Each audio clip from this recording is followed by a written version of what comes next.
1 in almost every 2 people is going to be affected by chronic illness at some point in their life. 1 in every 2. Isn't that astounding? Think about it. Who is that in your circle?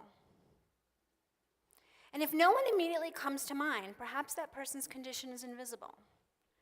Because I doubt if you saw me walking down the street, you would know that I don't look like this in front of you today. You might find me on the bathroom floor, piled in a heap, not moving. Pain so intense, I think it might kill me. Phone in my hand, because if my family can't reach me, they're going to worry. And my dog must check on me. That's how long I must be there. I think he's looking for signs of life. So I don't hide those aspects of my life from my friends, but even some of my close friends don't know that part of me, because it's just those days that I'm not out and about. So how did I get there, laying on the bathroom floor? I'll bring you back to 1986. It's a time when cancer is talked about in the back rooms in hushed tones. Cancer. My parents are dragging me, literally arms and legs, and I'm wriggling and I'm screaming, "Let me go! Just let me die in peace, leave me alone." This is just too much for me. And after some time period when we settle down, I promise not to flee. My mom checks us in. And as I'm sitting there, I'm looking around. I don't belong here. Those people are sick. And at this point, an older woman comes up to me. She's got short cropped hair. Her skin looks tired. Her eyes are deep set.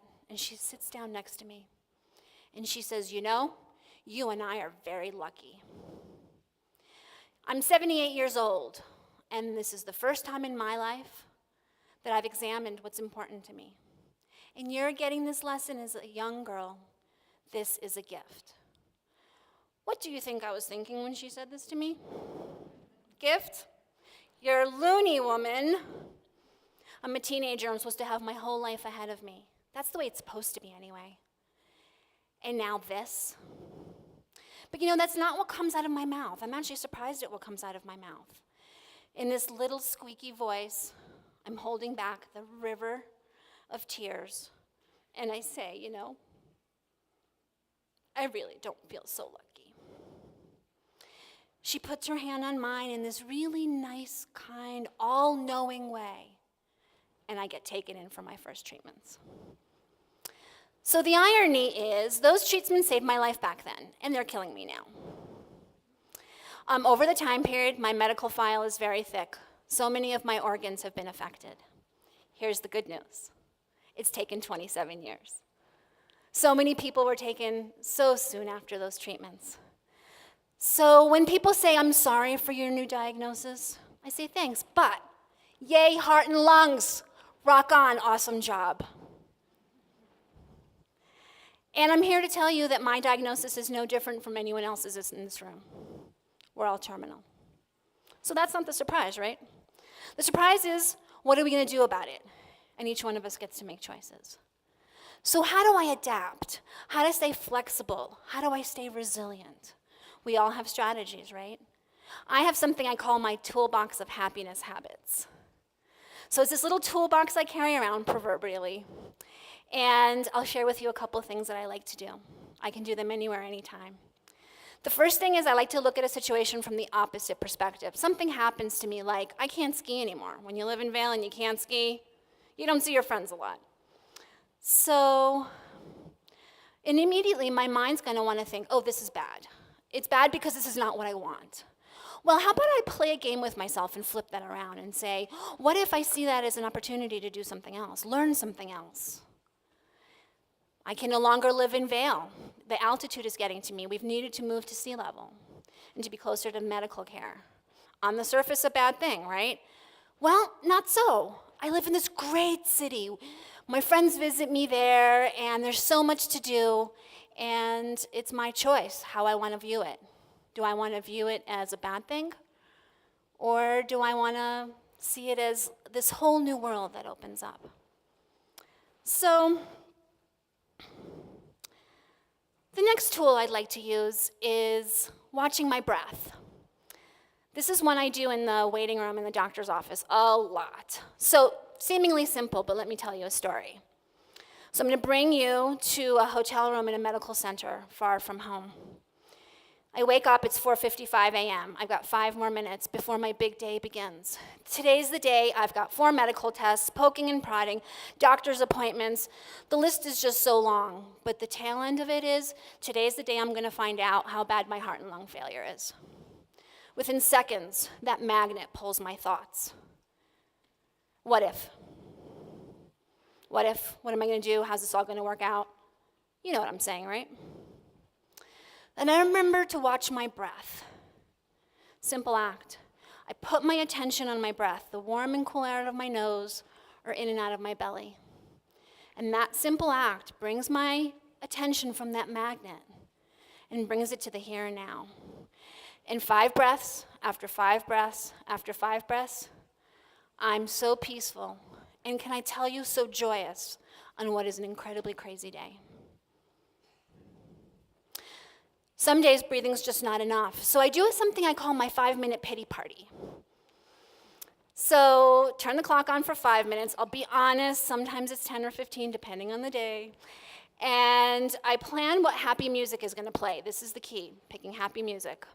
And I sit, and I might scream, this isn't fair. I might cry because this is not the life I had planned. I let it out, whatever comes up, uncensored. My wall hears it all. By the way, it signed a non-disclosure agreement. So when the clock buzzes and my happy music plays, I think of 2 things for which I'm grateful, big or small, whatever comes up that day. It could be the way the sun was shining on the snow today. Did you see it glistening and sparkling? Oh, it takes my breath away. So grateful. Or the way my beloved hugs me and says, I missed you. And spiraling from where I was with that gratitude, it brings me up so I can move on with my life. And so this toolbox of happiness habits, I have hammers in there, screwdrivers, wrenches, different tools for different things. Sometimes tools get worn out and you need to replace them with new tools. Try something new. It might work for this circumstance. And I can even apply them to non-medical things. For example, I have a non-medical condition called fear of public speaking. Can anyone relate? So I apply my toolbox to this. Visualizations, breathing, the litany of tools. So chronic illness has taught me all these things, and I can't imagine my life any differently. It's taught me that when I'm being vulnerable and I allow myself that's when I'm being the most brave. I've also learned that it's not really death that I fear, but not living fully alive. That's what scares me. And that might mean that fully alive someday is when I take a shower, and I need to be kind to myself with whatever it is that I can muster that day. And most importantly, I've learned that well-being and happiness is always a choice, no matter our circumstances. I choose to transcend. So as I'm laying there on that bathroom floor, the pain searing in my bones, I take that deep breath and I smile. I think of that woman in the waiting room. I've learned she's so right. I'm so lucky. This was a gift. And I think of her so often, giving her my gratitude. And I wonder if she's ever thought about that random conversation with a scared teenager. She planted a seed in me that I wasn't ready to hear at the time, but it changed my life. We never know how far the ripples of our words or actions might lead. Thank you.